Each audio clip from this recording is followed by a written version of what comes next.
Google Pixel 5 menurut gue di tahun 2024 ini, kalau misalkan lagi nyari HP compact 2 jutaan sih, ini paling bagus. Karena walaupun ini limbah Jepang, tapi IMEI-nya aman dan overall worth it banget. So, kenapa worth it? Mari kita langsung review Google Pixel 5 di tahun 2024. Let's go guys!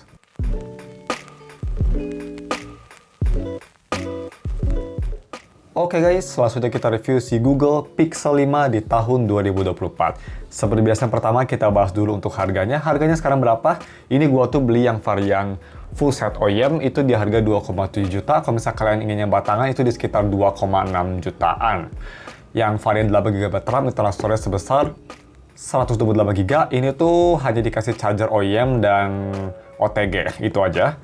Dan kalau misal kalian mau beli HP ini atau ingin wallpaper yang ada di HP ini, gue udah taruh semua linknya ada di deskripsi. Untuk speknya, kita cepat aja, dia pakai Snapdragon 765G, chipset mid-range yang masih cukup oke, layar 6 inci OLED display, UFS 2.1, USB Type-C 3.1, bisa reverse wireless charging, bisa wireless charging juga, dan punya baterai sebesar 4000 mAh baterai, dan bisa fast charging juga yang pastinya. Untuk desain dan displaynya bagaimanakah HP ini? Pertama untuk desain sendiri ya. Desain sendiri sih ini memang sebelum dia redesign fully di Google Pixel 6, ini masih khas-khas Google Pixel 3, 4, 5an, masih kayak gitu lah ya aura-auranya. By the way, sorry ada suara motor, dan desain belakangnya ini gue suka sih. Gue beli warna sage green dan ini kerasa unik ya. Belakangnya tuh dia tuh materialnya bukan metal tapi bukan plastik. Gue lupa lagi material khas Google itu apa, tapi ya kalau misalkan itu bisa komen di bawah. Untuk di tangan sih feelingnya enak, kerasa kayak megang lantai, gue bisa bilang. Dan desain belakang sih cukup simple, cukup oke, cukup prototype, gue sih lumayan suka. Dan untuk desain depan, dia pasti pakai dock display, dan walaupun dia ini bezelnya simetris, tapi memang bezelnya agak sedikit tebal untuk standar 2024 ya. Tapi overall, dia dock displaynya di kiri, memang kayak HP jadul, tapi untuk layar sendiri sih ini, karena bezelnya simetris, masih kelihatan kayak HP flagship, gue sih suka banget, terutama dari form factor-nya. Bisa kita lihat guys, ini hanya 6 inci ya, jadi untuk one-handed usage, pastinya mantep banget. Makanya gue yang nge-title video ini, cocok banget buat HP compact kalau misalkan lagi nyari. Terus bagaimana untuk build-nya? Build-nya menurut gue ini cukup kokoh ya, cukup enak, dan dia tuh cukup enteng tapi nggak enteng-enteng banget, jadi masih kerasa premium. Sedangkan untuk display, dia tuh 6 inci OLED 90Hz display. Kualitasnya gue bisa bilang ya nggak sebagus flagship zaman sekarang, tapi bisa dibilang kayak HP mid-range 4 jutaan lah. Masih bagus, dia bisa terang banget brightness-nya. Tonton film enak, HDR konten bagus, view angle juga bagus banget menurut gue. Layar juga kerasa vibrant dan enak dilihat, nggak bikin pusing. Visibility di bawah sinar matahari walaupun nggak seterang HP zaman sekarang, tapi bisa kita lihat itu cukup bagus ya. Itu gue lagi panas banget, Bandung gila memang pertengahan tahun ya. Di 60.000 lumens berapa itu terang banget. Dan HP masih bisa kelihatan, bisa kita lihat, masih cukup kelihatan walaupun agak gelap, tapi masih cukup kelihatan dan masih sangat usable di bawah sinar matahari. That's pretty good. Bagaimana untuk haptic? Haptic sendiri kalau misalkan kalian udah pernah pakai Google Pixel 6 ya pastinya di Pixel 6 7, 8 jauh lebih baik daripada di Pixel 5. Tapi gue bisa bilang ini masih kerasa bagus ya. Dia masih cukup bulat, cukup refine walaupun dia itu agak sedikit kasar dibanding HP flagship zaman sekarang. Tapi kalau misalnya dibanding sama HP baru, misal harganya sama ya 2 jutaan, ya bagusan di sini lah. Sama HP mid-range pun gue bisa bilang 11-12 kayak Poco F6 gitu atau Poco X6 atau Realme GT 11-12 lah gue bisa bilang. Jadi haptic sih nggak ada masalah dan cukup bagus. Untuk sensitivitas layar juga ini sangat responsif, enak banget. Navigasi gitu kerasa super smooth, super enak dipakai dan nggak ada masalah. HP Google menurut gue sih emang HP Android yang paling close untuk masalah experience OS-nya ke iPhone, iOS. Terus kita bahas untuk biometric. Biometric ini pastinya pakai fingerprint dan fingerprintnya posisinya di belakang. Ini masih pakai traditional fingerprintnya. Overall sih sampai sekarang pun ya, gue lebih suka traditional fingerprint daripada in-display. Kenapa? Karena in-display itu tetap sampai sekarang pun nggak se-reliable tradisional. Nggak tau tangan gue, apa mungkin memang kayak gitu. Tapi ini biometriknya nggak ada masalah. Kecepatan memang bukannya paling cepat bisa kita lihat, tapi ini sangat responsif, nggak ada masalah. Enak banget, kencang banget, nggak pernah ada masalah. Mau tangan gue lagi sedikit basah atau kering sekalipun dia bisa nge-scan dengan baik. Dan itu lumayan neat ya, ada animasinya. Kalau misalnya lagi ngebuka tuh animasi di atas, nge-representasi fingerprintnya. Itu kok. Terus bagaimana untuk audio quality? Ini menurut gue yang agak sedikit kurang ya, tapi kalau untuk headphone sendiri sih ini cukup bagus. Jadi kalau misalnya kalian mau dengerin headphone di HP ini, yang pastinya pakai converter 3.5mm to Type-C, cukup bagus, gak ada masalah. Komputer sih enak ya, pakai konverter ini suaranya bisa powerful, volume 40% aja, gue coba pakai Truder Hexa udah keras banget, volume step ada banyak, dan suara ini lebih ke arah balance dan enjoyable. Vokal keras aja nih, soundstage agak sempit daripada di desktop, tapi masih enak, separasi instrumen bagus, dan overall ini enak banget untuk headphone quality-nya. Tapi untuk speakernya memang ini kerasa kayak HP 2 jutaan, malah menurut gue sih dibanding sama HP 2 jutaan sama sekarang, HP 2 jutaan zaman sekarang agak lebih bagus dikit. Kenapa? Karena untuk kualitasnya sendiri nih ya, speaker bawahnya tuh bagus banget, gue bisa bilang. Dia tuh clear, bassnya oke, soundstage lumayan bagus, separasi oke. Tapi memang untuk earpiece-nya ini kurang keras ya suaranya. Jadi ini stereonya tuh kayak 80% 20% lah. Nggak separah kayak Pocophone F1, tapi memang ini speakernya gue bisa bilang agak kurang. Yang gue suka HP zaman sekarang pun, walaupun dia HP murah, at least dia itu stereonya balance. Ini tuh kurang balance menurut gue. Dan overall juga suaranya like mid-range banget lah. Ya untuk lebih detailnya ini dia speaker testnya. Gue rekomen kalian pakai headphone, dengerin deh. Kalian bisa denger itu kekurangan mid-range. Check it out.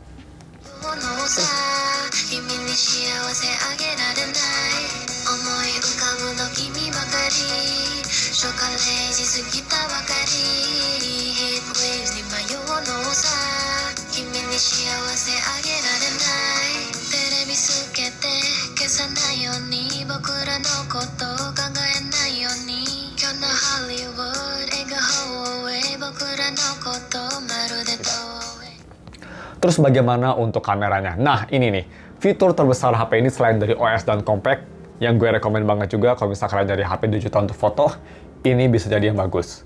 Karena ini pakai sensor yang legendaris banget ya dari zaman Pixel 2. Main kamera di 12 megapiksel, itu legendaris banget. Bisa nge-record di 4K 60 dan ultrawide di 16 megapiksel. Sedangkan kamera depan ini biasa aja, hanya 8 megapiksel dan hanya bisa nge-record di 1080p 30 fps. Jadi ya ini memang lumayan epic banget untuk kameranya sih di menurut gue di harga 2 jutaan. Dan kalau misalnya kita lihat ya itu gue bandingin sama beberapa HP, tapi overall sih kamera ultrawide cukup oke, main kamera sangat bagus. Ultrawide masih bisa nangkep yang baik walaupun dynamic range agak kurang, tapi overall cukup bagus.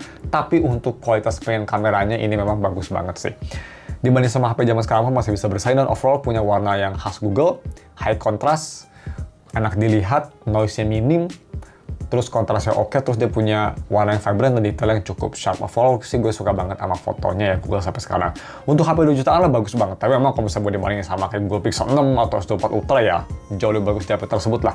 Tapi di harganya ini sih menurut gue kalau mau dibandingin sama HP baru ya jauh lebih bagus lah. Dan untuk night mode juga ini cukup oke, night sight-nya. Nangkapnya memang gue rasa agak lebih lama daripada HP zaman sekarang. Harus nunggunya lebih lama, diemnya harus lebih lama, sekitar 4-5 detikan, padahal nggak gelap banget. Tapi bisa kita lihat gambar sih cukup oke. Noise minim, dan overall cukup bagus dan instagramable. Selfie juga cukup oke. Foto memang dia kelihatan bagus, kontras oke, warna oke. Tapi kalau misal bisa kita lihat foto di belakang sinar matahari, muka gue jadi gelap ya. Itu memang jadi nggak bisa fokus. Tapi masih oke sih selfie menurut gue, masih lumayan bagus. Dan bagaimana untuk video recording? Video ini bisa sampai 4K 60. Yap, jadi kalau misalnya kalian mau record kayak gue gini, misal kalian buka YouTube channel pengen yang murah, ini sih oke karena bisa 4K 60 ya. Dan bagaimana sampelnya? Ini dia sampelnya di 4K 60. Gue bisa bilang sih mikrofonnya bagus, dan kalau misal punya pencahayaannya oke ya, nggak gelap-gelap banget atau nggak di ruangan, outdoor video bagus banget. Ini dia sampelnya. Oke guys, so ini dia video recording di Google Pixel 5 pakai 4K 60 fps. Kayak gini ya kualitasnya. Stabilisasi kayak gini. Fokusnya bagus ya. Nice. Dan jalan kayak gini nih. So kalian bisa nilai gimana kualitas videonya. Kalau menurut gue sih kalau di outdoor masih bagus 4K 60 ya. Dan mari kita langsung aja ke gaming performance-nya yang surprisingly playable. So, kita moving on ke gaming performance-nya.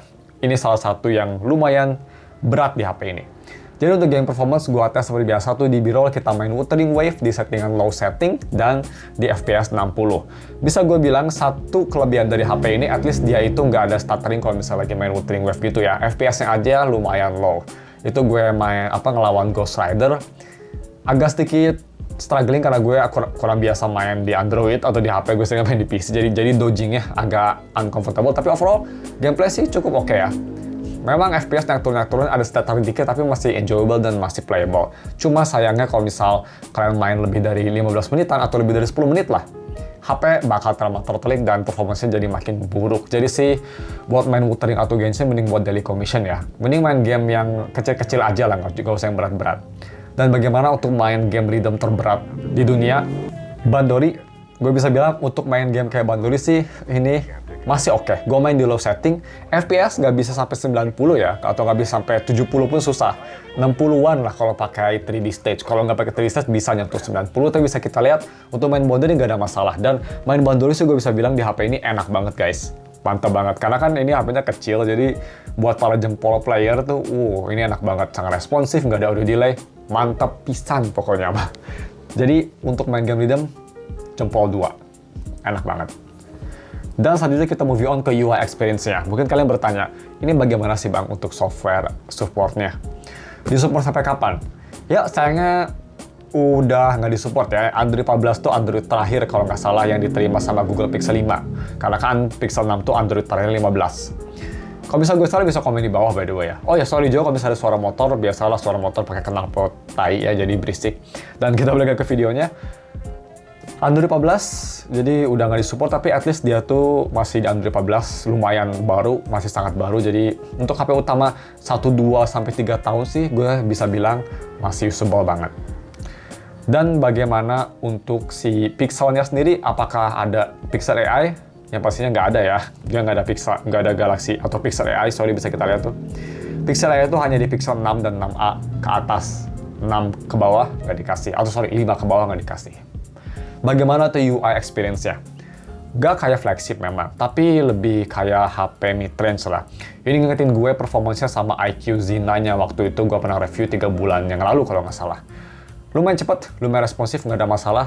Agak sedikit loading dan agak sedikit stutter kalau misalnya kalian gonta-ganti kecepatan, tapi overall ini masih smooth banget dan ini kan Google jadi enak banget lah dipakai untuk navigasi. Paling smooth memang. Terus untuk DRM buat yang penasaran kita cepet aja. DRM ini di Widefine L1, Wide Color Gamut True, dan bisa kita lihat untuk layar bisa ke 60 fps. Terus yang terakhir, mari kita bahas aja untuk si battery life HP ini. Sedikit kelemahan dari HP ini memang. Kalau misalnya kalian heavy user, pasti kalian harus ngecas HP ini selama 2 hari, atau sorry 2 kali. Tapi kalau misalnya kalian light usage, ini masih bisa bertahan sehari dengan SOT sekitar 5 jaman. Masih oke lah menurut gue untuk light usage buat HP utama. Untuk sosial media gitu masih oke banget. Nonton YouTube juga masih oke banget. Jadi baterai sih gue bisa bilang masih cukup solid. Dan by the way, kalau misalnya kalian mau ngecas kayak TWS kalian yang support wireless charger, ini bisa ya. Jadi lumayan unik, tinggal ke battery kayak di HP flagship zaman sekarang. Battery share nyalain, tinggal ditaruh di sini. So that's pretty good.